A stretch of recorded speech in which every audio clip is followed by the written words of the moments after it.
Switzerland की एक मशहूर मॉडल एक दिन अचानक घर से गायब हो गई। मॉडल के अचानक गायब हो जाने की सूचना उसके पिता को लगती है तो वो काफ़ी परेशान हो जाते हैं। जब उन्होंने अपनी बेटी को कॉल लगाया तो नंबर बंद आ रहा था। इससे उनकी बेचैनी और बढ़ गई क्योंकि उनकी बेटी कभी भी फ़ोन को बंद नहीं रखती थी।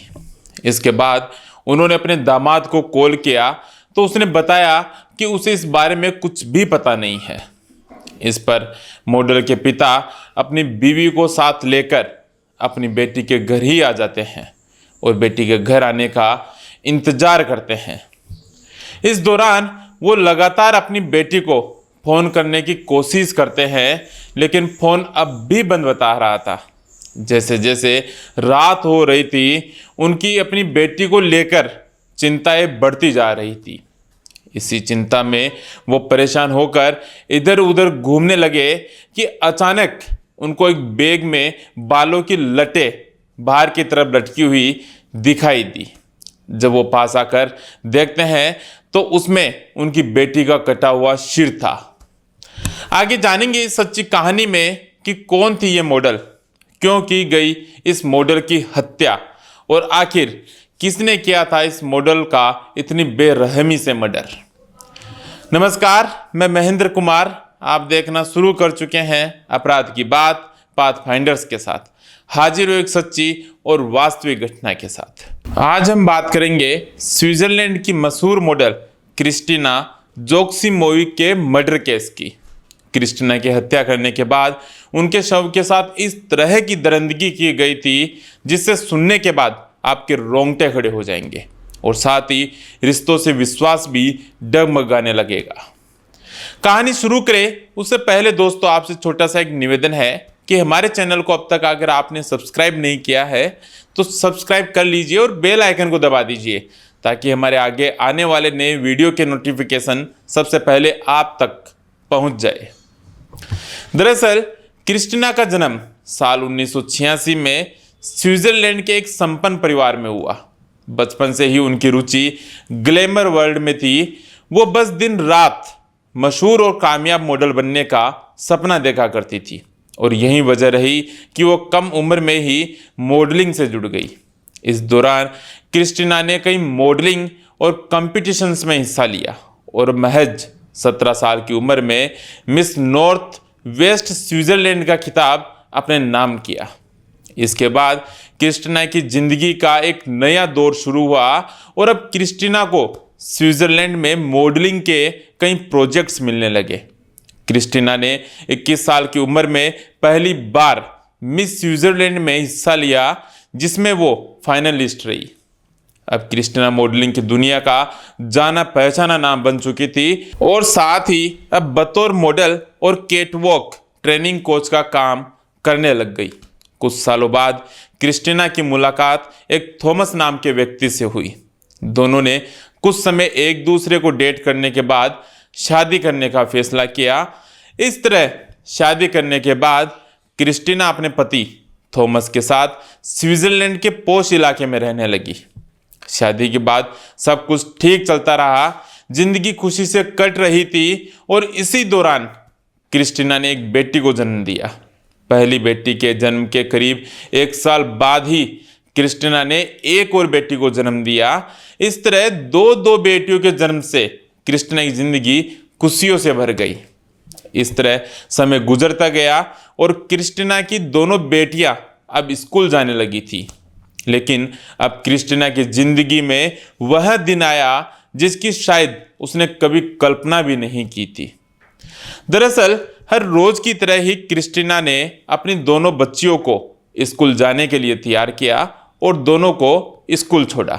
बच्चों को लाने की जिम्मेदारी भी क्रिस्टीना की ही थी, लेकिन जब दोपहर में क्रिस्टीना अपनी बच्चियों को लेने नहीं पहुंची तो स्कूल स्टाफ ने उनके फ़ोन पर कॉल किया तो उनका फ़ोन बंद आने लगा। इस पर स्कूल स्टाफ ने क्रिस्टीना के पेरेंट्स को कॉल कर जानकारी दी कि क्रिस्टीना का फ़ोन बंद आ रहा है, बच्चियां काफ़ी देर से इंतज़ार कर रही है तो आप लेने के लिए आ जाइए।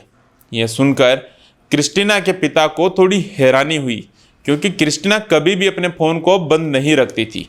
इस पर क्रिस्टीना के पिता ने थॉमस को कॉल किया और क्रिस्टीना के लिए पूछा तो जवाब मिला कि वो तो कुछ समय पहले ही बच्चियों को लेने के लिए स्कूल के लिए निकल गई। जब क्रिस्टीना घंटों तक स्कूल नहीं पहुंची तो स्कूल स्टाफ ने फिर से क्रिस्टीना के पिता को कॉल किया और बच्चों को ले जाने के लिए कहा। क्रिस्टीना के पिता तुरंत ही स्कूल के लिए निकलते हैं और बच्ची को लेकर क्रिस्टीना के घर आ जाते हैं। थॉमस भी उस समय घर पर ही मौजूद था। जब क्रिस्टीना के पिता ने फिर से थॉमस से क्रिस्टीना के लिए पूछा तो उसने कहा कि उसको कोई जानकारी नहीं है। क्रिस्टीना के पिता को अब अपनी बेटी की चिंता होने लगी, इसलिए थॉमस ने उनकी परेशानी को देख उन्हें साथ में ही डिनर करने को कहा, तो डिनर करने के लिए राजी हो गए। क्रिस्टीना के पिता ने थॉमस से कहा कि जब तक डिनर तैयार हो तब तक को वो जाकर क्रिस्टीना की माँ को लेकर आते हैं।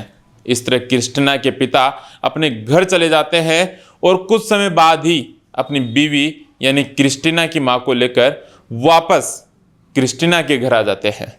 इस तरह सब लोगों ने साथ में ही डिनर किया और डिनर करने के बाद शराब पी। क्रिस्टीना के पिता डिनर के दौरान भी अपनी बेटी के बारे में ही सोच रहे थे और साथ ही बार बार उसका फोन ट्राई करते जा रहे थे, लेकिन फोन अब भी बंद आ रहा था। क्रिस्टीना के पिता ने जब थॉमस से कहा कि उन्हें क्रिस्टीना की गुमशुदगी की रिपोर्ट दर्ज करवानी चाहिए तो थॉमस ने कहा कि हमें कुछ देर और इंतजार करना चाहिए क्योंकि अभी 24 घंटे पूरे नहीं हुए हैं। डिनर करने के बाद क्रिस्टीना के पिता परेशान होकर लिविंग एरिया में बैठकर अपनी बेटी के आने का इंतजार करने लगे, जबकि थॉमस ने बच्चों को खाना खिलाकर सुला दिया था। क्रिस्टीना के पिता ने कुछ देर तो इंतजार किया और उसके बाद उठकर घर में इधर उधर घूमने लगे और सोचते रहे कि आखिर उनकी बेटी कहाँ जा सकती है। ऐसे ही घूमते घूमते वो बेसमेंट में स्थित लॉन्ड्री रूम में पहुंचे, जहां उनकी नजर एक काले कलर के प्लास्टिक बैग पर पड़ी। उस बैग में से कुछ सुनहरे कलर के बालों के लट्टे बाहर की तरफ लटकी हुई दिखाई दे रही थी। ठीक ऐसे ही बाल उनकी बेटी क्रिस्टीना के भी थे। यह देखकर वो काफी घबरा जाते हैं, उनको बेचैनी होने लगी, लेकिन अपने आप को संभाल कर और हिम्मत जुटाकर करीब जाकर जब बैग को खोल कर देखा तो उनके पैरों तले जमीन खिसक जाती है। आंखें फटी की फटी रह जाती है क्योंकि उस बैग में उनकी बेटी क्रिस्टीना का कटा हुआ सिर था।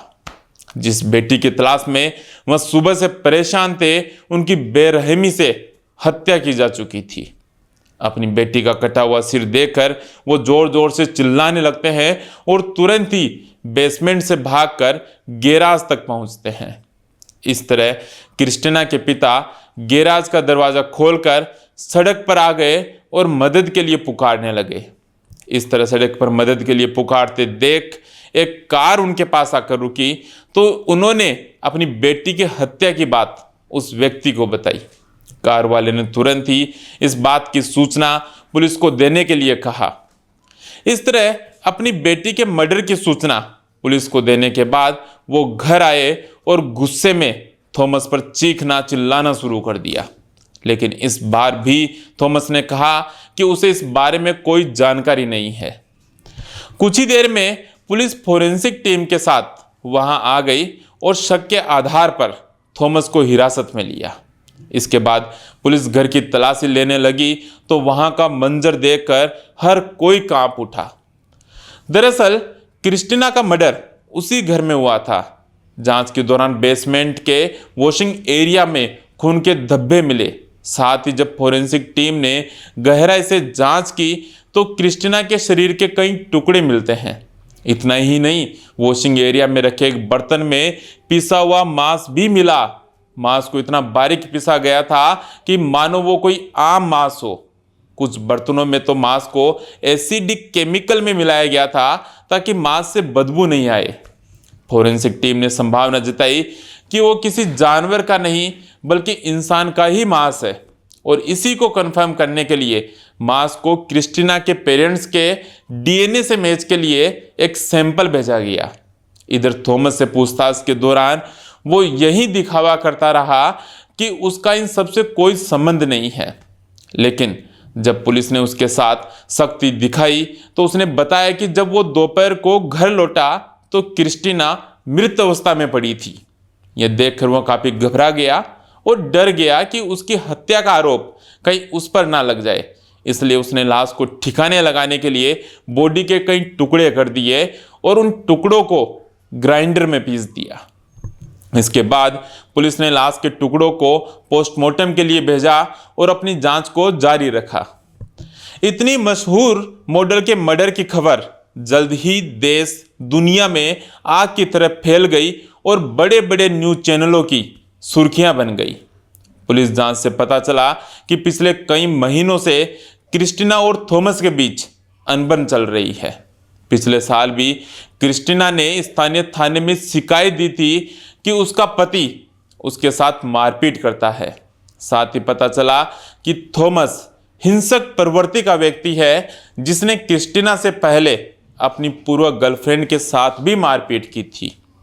कुछ समय बाद जब डीएनए रिपोर्ट आई तो उसे यह साफ हो गया कि घर में मिले टुकड़े और पिसा हुआ मांस क्रिस्टीना का ही था। साथ ही पोस्टमार्टम रिपोर्ट से पता चला कि क्रिस्टीना की मौत गला घोटने के कारण हुई है। मौत के बाद भी उन पर कई बार वार किए गए थे। इसके बाद उन्हें चाकू और गार्डन कटर से काटा गया था और टुकड़ों को पीसने के लिए हैंड ग्राइंडर का यूज किया गया था। पुलिस ने जब फिर से थॉमस से पूछताछ की तो उसने एक नई कहानी सुनाई। थॉमस ने बताया कि घटना वाले दिन मेरी और क्रिस्टीना की किसी बात को लेकर बहस हो गई तो उसने मेरे ऊपर धारदार हथियार से वार कर दिया।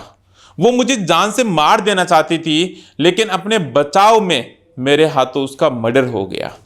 इसके बाद पुलिस ने इस बयान को दर्ज किया और इसी एंगल से अपनी जांच को आगे बढ़ाया। पुलिस की जांच से यह साफ हो गया कि थॉमस ने केवल मनगढ़ंत कहानी सुनाई है, क्योंकि थॉमस के शरीर पर ऐसे कोई निशान नहीं थे जिससे यह साबित होता हो कि क्रिस्टीना ने उस पर हमला किया था। इसके बाद पुलिस ने अपनी सख्ती बढ़ाई और कड़ाई से पूछताछ की तो आखिरकार थॉमस ने अपना जुर्म कबूल कर लिया। थॉमस ने बताया कि घटना वाली रात उसका क्रिस्टीना से झगड़ा हुआ था। उनके बीच छोटी सी बात को लेकर हुआ झगड़ा इतना बढ़ गया कि थॉमस अपना आपा खो बैठा। इस दौरान वो क्रिस्टीना को बेरहमी से पीटने लगा और गुस्से में आकर क्रिस्टीना का गला घोंट दिया। क्रिस्टीना ने अपने आप को छुड़ाने के लिए काफी संघर्ष किया, हाथ जोड़े, लेकिन अंत में लगातार गला दबाए रखने से उसकी मौत हो गई। जब क्रिस्टीना की मौत हो गई तो थॉमस काफी डर गया और लाश को ठिकाने लगाने के लिए उसने सबसे पहले लाश को घर के वॉशिंग एरिया में रखा और गार्डन कटर तथा चाकू से लाश के कई टुकड़े कर दिए। इतने पर भी जब इस दरिंदे का दिल नहीं पीसी जा तो लाश के टुकड़ों को एक एक कर ग्राइंडर में पीसना शुरू कर दिया। टुकड़ों को पीसे जाने के बाद उन्हें खत्म करने के लिए एक बड़े बर्तन में डाला और उसमें एसिड मिला दिया, जिससे टुकड़े पूरी तरह केमिकल में घुल गए। साथ ही थॉमस ने बताया कि उसने सबसे पहले क्रिस्टीना के शरीर की आंतें बाहर निकाली थी। इस दौरान वो अपने मोबाइल पर मनोरंजन के वीडियोस देखता रहा। फिलहाल मामले की ट्रायल चल रही है। हालांकि उसने जमानत के लिए कोर्ट में अपील की, लेकिन कोर्ट ने जमानत देने से साफ इनकार कर दिया। इस तरह मामूली सी बात को लेकर हुआ झगड़ा क्रिस्टीना की मौत के साथ ही हमेशा हमेशा के लिए खत्म हो गया। दोस्तों, इस घटना को बताने का उद्देश्य किसी की भावनाओं को ठेस पहुंचाना नहीं है, बल्कि समाज को अपराध के प्रति जागरूक करना है। जागरूकता लाने की हमारी ये छोटी सी कोशिश आपको पसंद आई है तो हमारे वीडियो को लाइक कीजिए और अपने दोस्तों के साथ शेयर कीजिए। और हाँ, आप इस पूरे घटनाक्रम पर क्या सोचते हैं कमेंट करके हमें जरूर बताइए। जल्द हाजिर होंगे एक नई, एक सच्ची और वास्तविक घटना के साथ। तब तक के लिए दीजिए इजाजत। नमस्कार।